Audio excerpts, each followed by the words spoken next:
Hello बच्चों, let's read out the question first. A block 200 gram mass moves from speed in a horizontal circular groove with vertical side walls of radius 20 centimeter. If the block takes 40 seconds to complete one round, the normal force by the side walls of the groove is. So यहाँ पर हमें simply बोला जा रहा है कि एक block है जिसका मास हमें दे रखा is equals to 200 of ग्राम की इक्वल। यदि मैं इसको किलोग्राम में कन्वर्ट करूं तो आ जाएगा 0.2 kg की इक्वल। ये यूनिफॉर्म स्पीड से हॉरिजॉन्टल सर्कुलर ग्रूव में मूव करता है विथ वर्टिकल साइड वॉल जिसका रेडियस हमें दे रखा है r is equals to 20 centimetre. यदि हम मीटर में कन्वर्ट करें तो r is equals to 0.20 metres हो जाएगा। अब बोला जा रहा है कि जो ब्लॉक है वो 40 सेकंड्स लेता है टू कंप्लीट वन राउंड, यानी कि एक राउंड को कंप्लीट कराने के लिए कितना टाइम लेता है 40 सेकंड्स। तो हमें नॉर्मल फोर्स जो एग्जर्ट हो रही होंगी by the side wall on the groove वो क्या होंगी वो फाइंड करना है। तो चलिए स्टार्ट करते हैं हम सोल्यूशन से, but before of its let's talk about the key concept which we are going to use here for this question. So since we remember the formula from Newton's second law, the net force is always equals to mass times of acceleration. Second formula हम यहाँ पर use करेंगे centripetal acceleration का, जो कि हो जाएगा AC is equals to omega square times of R, जहाँ पर ओमेगा स्क्वायर एंगुलर वेलोसिटी है और R radius of circular path है। So as per the question यदि मैं यहाँ पर बात करूँ तो देखिए जो नॉर्मल रिएक्शन फोर्स होंगी वॉल के द्वारा वो हम सपोज कर लेते हैं कुछ इस तरीके से लग रही होंगी। सो किसी भी बॉडी को सर्कुलर पाथ में मूव कराने के लिए उस पर सेंट्रिपिटल फोर्स एग्जर्ट होती है और एल्स सेंट्रिपिटल एक्सेलरेशन एग्जर्ट हो रहा होता है। सो हम मान लेते हैं कि इस डायरेक्शन में सेंट्रिपिटल फोर्स एग्जर्ट हो रही है, दैट इज FC। तो सिंपली ये जो नॉर्मल फोर्स है वो किसको बैलेंस कर रही होंगी, सेंट्रिपिटल फोर्स को, और सेंट्रिपिटल फोर्स बैलेंस कर रही होंगी normal force.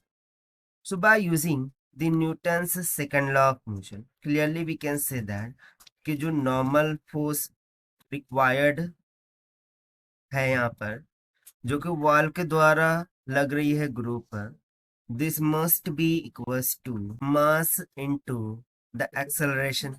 So this n would become equals to mass times of centripetal acceleration का फॉर्मूला हमने लिख रखा है, that is omega square times of r. Now we remember that formula of omega.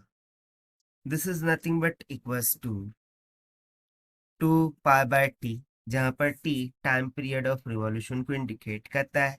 सो इसको हम यहाँ पर सब्स्टिट्यूट कर देंगे। सो normal reaction force n would be equals to m times of 2 pi by t that whole square times of r। यदि हम इसको simplify करें सो n is equals to m times of 4 pi square divided t square times of capital R हो जाएगा। इसको हम मान लेते हैं इक्वेशन फर्स्ट। ना मास गिवन है, टाइम रिक्वायर्ड और time period required for the revolution given है, दैट इज इसको हम मान लेते हैं कैपिटल T 40 सेकंड। सो सब वैल्यूज को हम यहाँ पर सब्स्टिट्यूट कर देंगे, सो हमें नॉर्मल रिएक्शन फोर्स पता चल जाएंगे।